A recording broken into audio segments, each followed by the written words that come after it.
Okay, here we are again. I have a lot more thoughts, obviously, about everything that's going on and Steel Toe and April and everything. So, I hope I'm a little bit more organized this time. Like, I'm not a YouTuber. I'm not trying to be. It's, like, not a thing. I just want to put it out there. If Doom can speak the turn into existence, like I'm hoping that maybe one of the four, by some kind of miracle, can hear this and, like, really get it together. So, like, really, I hope this gets to Aaron. He really, like, out of the four, I mean, I know everybody involved is, like, super dysfunctional, but his antics of late are he's remarkably stupid. It's insane. So, and shout outs to Melton and Doom and Citizen M, everybody that's talking about this. Melton has the best coverage he always has of the entire Steel Toe. Like, if you haven't gone back to those really early Discovery episodes that he did, it is amazing. He predicted all of it, that it was just not going to end well. So hopefully this gets back to Aaron, because he's putting his fucking kids out there, which is monumentally stupid. It's remarkably stupid. So dumb. So, I think one of my main points is that he's teaching his daughter that this is how men treat women. That they are disposable and replaceable. And being so in love doesn't mean shit. I love you one day, I hate you the next day. And it's really sad. And he's teaching his son that this is how you behave with women. It's so crazy. And again, I'm not, like, really even gonna comment on Nick and Keilah and their kids. Like, that's a whole different can of worms. And they're not talking about it. Aaron is the one who is putting all of this out there in the dumbest way possible. Like, I really, really, really hope his ex puts a stop to this horseshit. So, and it's like a really reactionary thing too. It's really weird that all of a sudden he's like Dad of the Year and trying to portray that. Melton hit it right on the head. Like, he hasn't ever put out stuff about his kids or anything like that. You wouldn't even know he had kids until now. Like, the whole Dad of the Year, oh, I'm spending time with my kids and all this. But I don't necessarily think that it is trying to stick it to Nick. Oh, I have my kids and you don't. I think it's kind of more of a dog whistle to April, that I can do this all on my own. Oh, look, I cleaned my garage. Oh, I spend time with my kids, because April was doing, at least I think she was doing, the bulk of all the childcare, like the driving and the cleaning the house and doing everything for him. Like, her and her dad, if I remember right, roofed the house while he was playing video games. That is so appalling. Like, my dad would have flipped. Can't believe that. So I think that it's much more trying to signal to her that I can take care of my kids, which, you know, you're supposed to be able to. Like, you don't get a cookie for that. And it definitely, in the karaoke video, you can tell he really is, like, uncomfortable being around his kids. Milton hit that right on the head. Completely. So, which he should have never put that video out there. Never. I didn't know. Like, I made my video yesterday. I did not know that he had even done that. with the putting the pictures, like the actual pictures, like full face pictures of his daughter and like the half face of his son and, you know, whatever. Monumentally stupid. I can't even, like, I'm probably going to repeat myself 1,000 times about how stupid he is for doing that.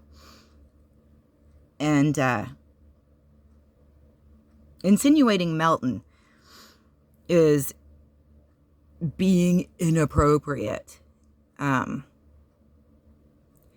Commenting on his kids and everything like that, specifically his oldest, is remarkably stupid. His good friend up until a month ago, Nick Rekieta, is being sued. Like, it's active litigation right now in court that he called Monograph a pedo. And Monograph is suing him for defamation. So, not that I ever would think that Melton would ever say, you know, oh, I'm going to sue you. Or even, like, allude to that. But it shows how stupid Aaron is. And that he doesn't learn. It's like he's incapable of learning. Everybody knows that this whole lawsuit is going on. And yet, here he is, putting pictures out there. And then if you comment on them, you're the asshole. And it's absolutely ridiculous. So ridiculous. So, he can't learn. He's incapable. It's insane.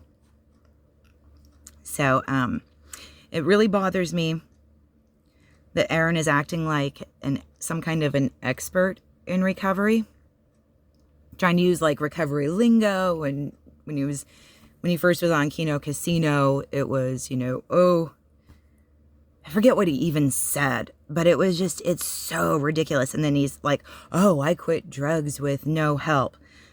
Dummy, you only used it a handful of times by your own admission. Remember, you're the good one. You're the sober one that didn't care that, you know, kids were being neglected. But you used Coke 3 or 4 times. And MDMA or Molly or whatever the hell you said. Like, I don't even know. Like, what? 5 to 6 times? I don't remember what you said. It was just dumb. And so, but yeah, acting like it was some kind of like monumental achievement. Like, fuck you for minimizing being able to like kick a drug habit. The first step isn't pointing out that everybody else has a problem. It's appalling. And again, I'm going to repeat myself. Remarkably stupid.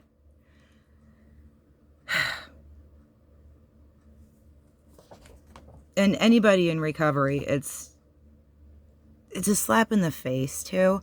Not that anyone would ever like really take him seriously, but it's just like, you're a douche.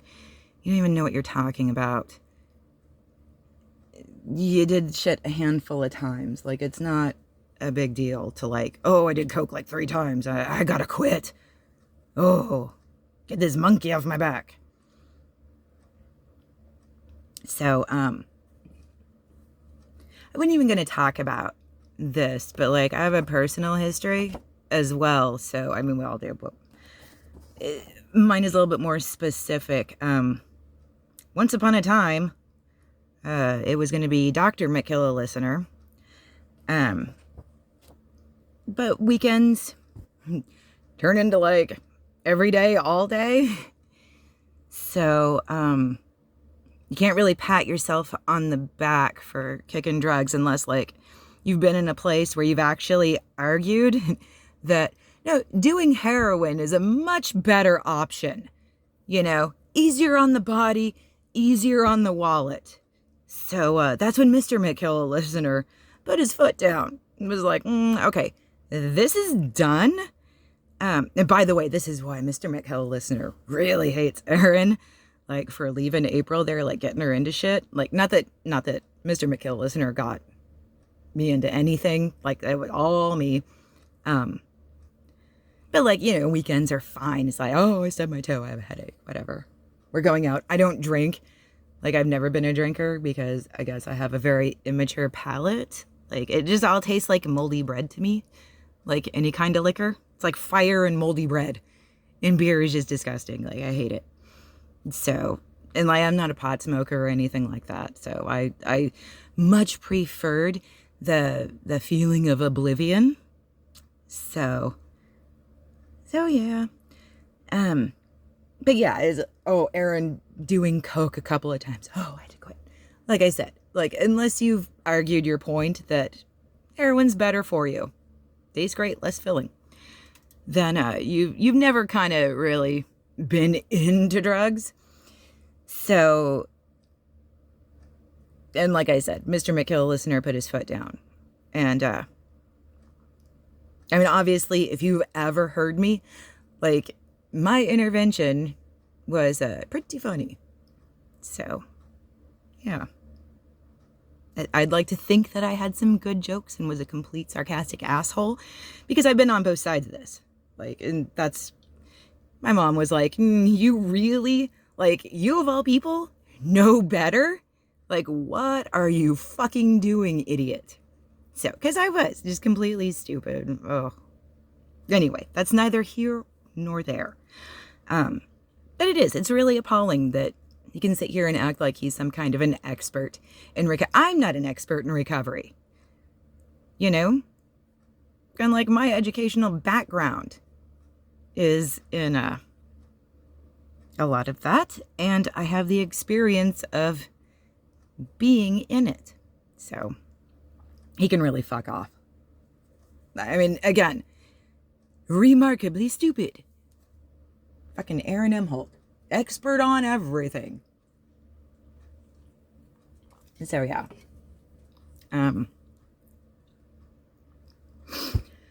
So, long story short, methadone was my choice because it was just the best option.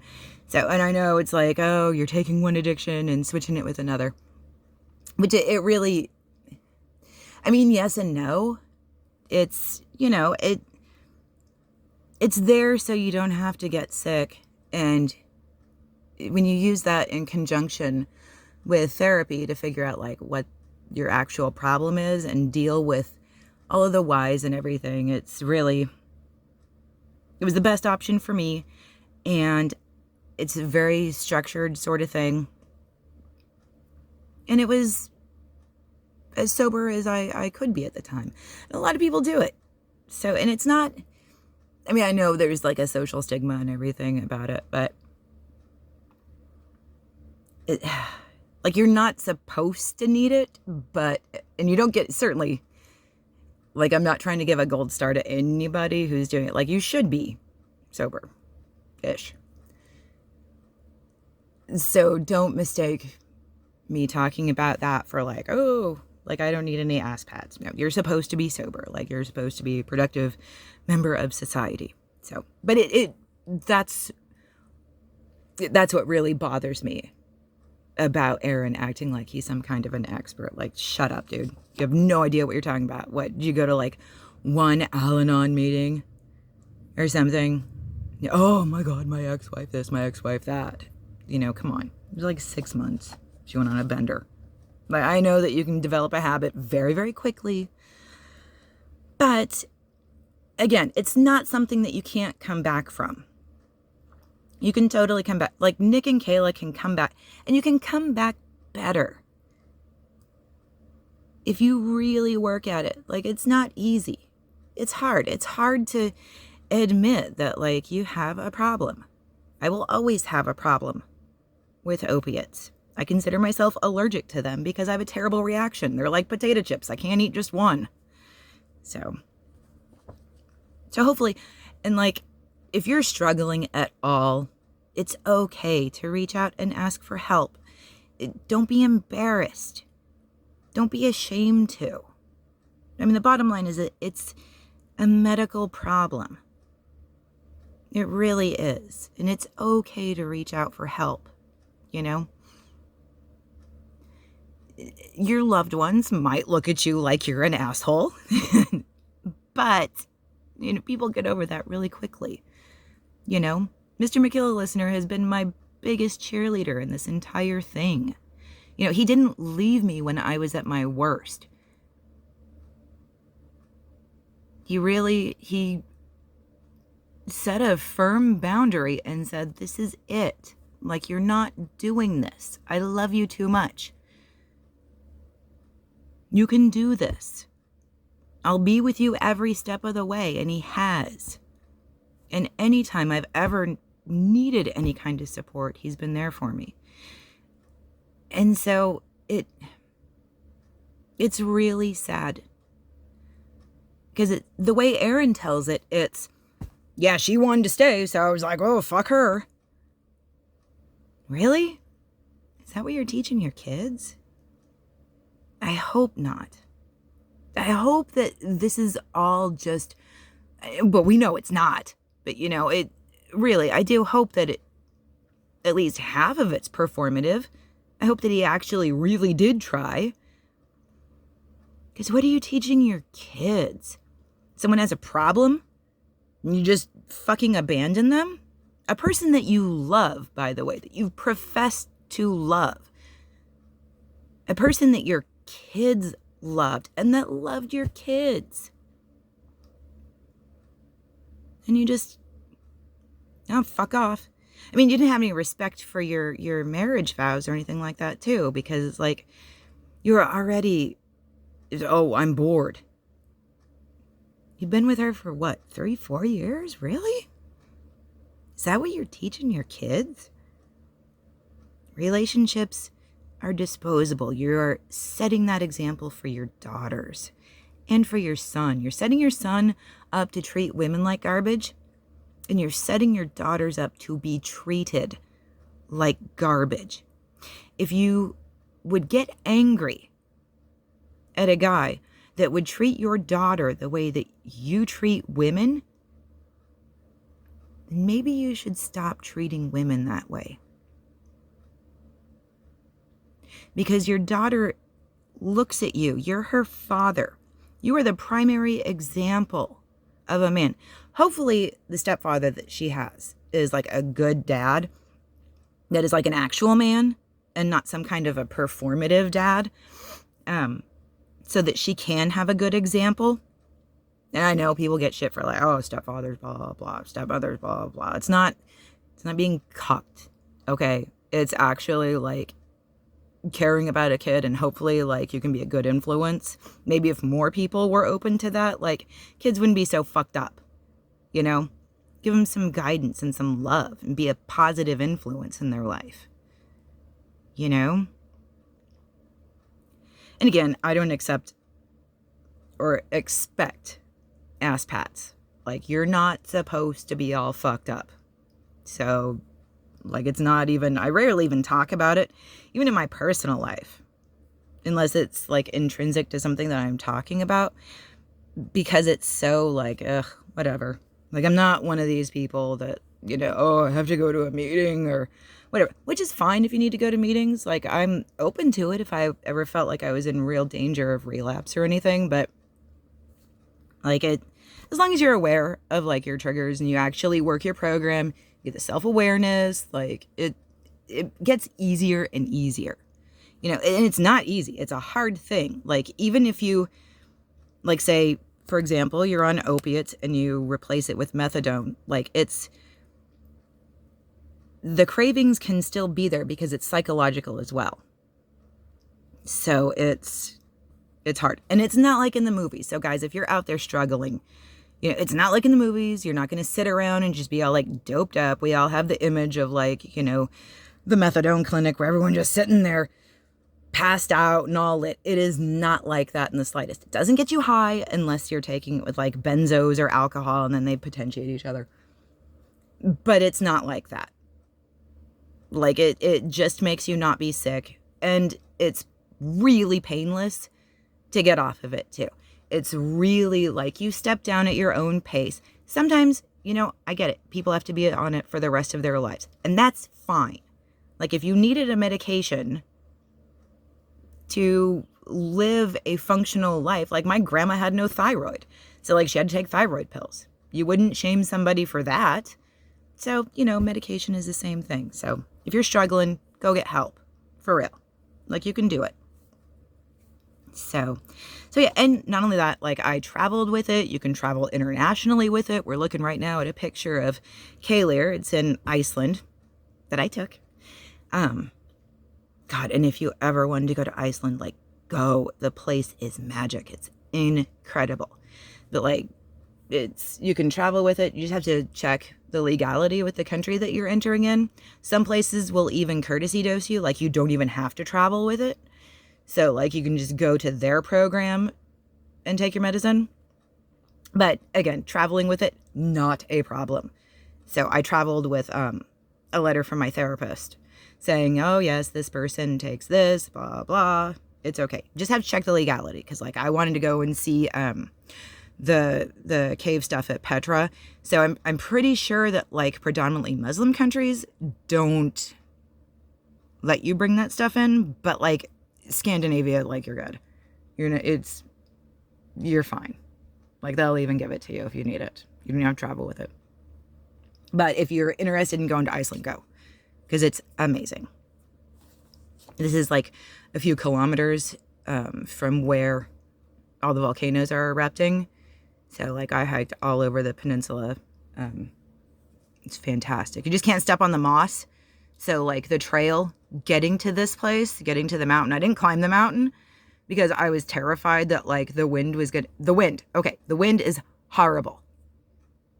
Horrible. It's constant wind.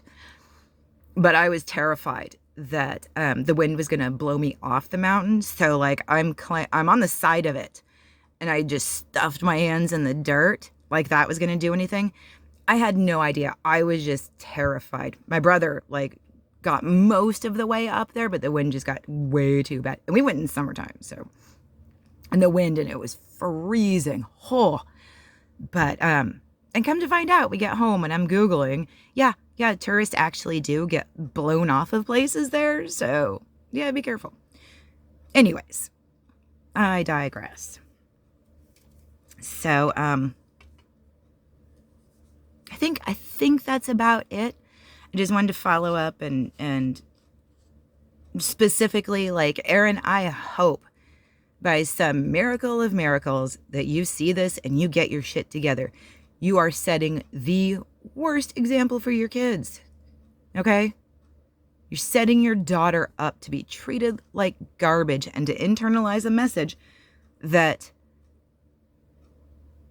people are disposable. And I think she's actually probably going to learn that message, that people are disposable, specifically women that you love, because you're going to get another woman. Like, I think you've already talked about that, that you're kind of seeing somebody, which, God, I hope not. Like, not taking time and just hysterically jumping into another relationship is really, like, dude, what are you doing? Red flags. It is not cool. It's remarkably stupid. But, no, I lost my train of thought. It's all right, I'm dumb. So yeah, no, Erin, I hope you get your shit together. I did see a little bit of Nick talking in his car, and I think he looked a little better. He washed his hair and, like, got a haircut. But and his stream where he did have washed hair and a haircut, he sounded good. He looked better. So I'm really hoping that, like, everyone gets their shit together. Like, Nick and Kayla can come out of this and be better for their kids, all of their relationships with their family and their friends, and Nick is an attorney, so he really could be, like, a serious asset to, like, people struggling. So I'm hoping that they do. I mean, if not, if they want to keep on being all fucked up and everything, then fuck them. But yeah, anyone can come back better. And Aaron, shut the fuck up. You have no idea about recovery. Fuck off. You're not an expert in shit. Other than, like, creating human wreckage. And just fallout from your shit decisions. Oh, okay. And this whole talking about Kayla and how April wants to take Kayla's place, blah, blah. He's trying to get in between the friendship or relationship with Kayla and April. He's still trying to isolate her. He's trying to cause a wedge in between the three of them. And it's very transparent. Like, you can really, really, really tell. That's what he's doing. Just like he did with stupid Gino and stupid Canoe, whatever the fuck her name is. Dummy. Internet dummy. Wannabe. Like, for real. Ugh. I don't know. Ugh. And it's so sad that, like, Gino is... At first I thought it was Aaron clout chasing Gino, which was laughable. But, like, the Aaron... Or the Gino and Keanu are clout chasing Aaron?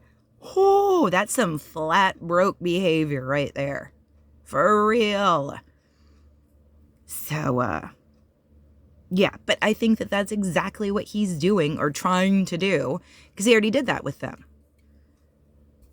Mentioning, like, oh, April wanted to take Nick to the wedding, which, bullshit. Like, who the fuck wants to go to their wedding? Really? But I really think he is trying to destroy their relationships in some kind of a weird revenge type thing, because, I mean, I'm sure that he blames Nick for destroying his marriage. So, obviously, it's some kind of a revenge thing. And trying to isolate April. Like, he wanted to be all, just her entire world. Having her on the show, and then being so busy with the show, and even though they put no work into it. But really up her ass, like, 24/7, so she couldn't hang out with friends. Ugh. Which is also weird. Aaron, get it together. Get it together. Is your 10-year-old? Hopefully she doesn't find someone exactly like you. And that ex-wife of yours really, really needs to stop this shit. For real. Like, you are not dad of the year. You never will be dad of the year. You're a quite awful dad. And it's not only is it obvious it's performative, but you're really setting your daughter up to fail in relationships. Hopefully the stepfather is a good man. Hopefully. So that's about it. Like I said, like, I'm not a YouTuber. I'm not trying to be. Like, I'm just putting it out into the ether. So if doom can speak the turn into existence, hopefully, people getting better can be spoken into existence too. So, oh, and April. Honey, oh my God. Light of my life, April. I will kiss your ass forever if you just please tell us what is up with Aaron's hair. I think I found it on Amazon. I'm pretty sure it's like a front piece. When he took his hat off on Kino Casino. Like, if you go back and look at it, I'm pretty sure. And, like, they have them on Amazon. I'm obsessed, like, with the spider. I want to know what it is. Because it looks stupid. So, April, I will worship at your altar, honey. Please. Obviously, I'm joking. But, April, light of my life, tell us what is going on with Aaron's hair. Please tell us it's a front piece. Like, I want to know. I want to know all of the horrible details. And it looks like it smells, too. When he took his hat off, like, that was really embarrassing. So, Aaron, stop wearing the merkin. It 100% looks like that. Shout outs to everybody who is doing fantastic coverage on this entire shit show. Go to the subreddit, Steel Toe Boring Show. It's fantastic over there. Everybody's nice and friendly. And yeah, have a great day, guys.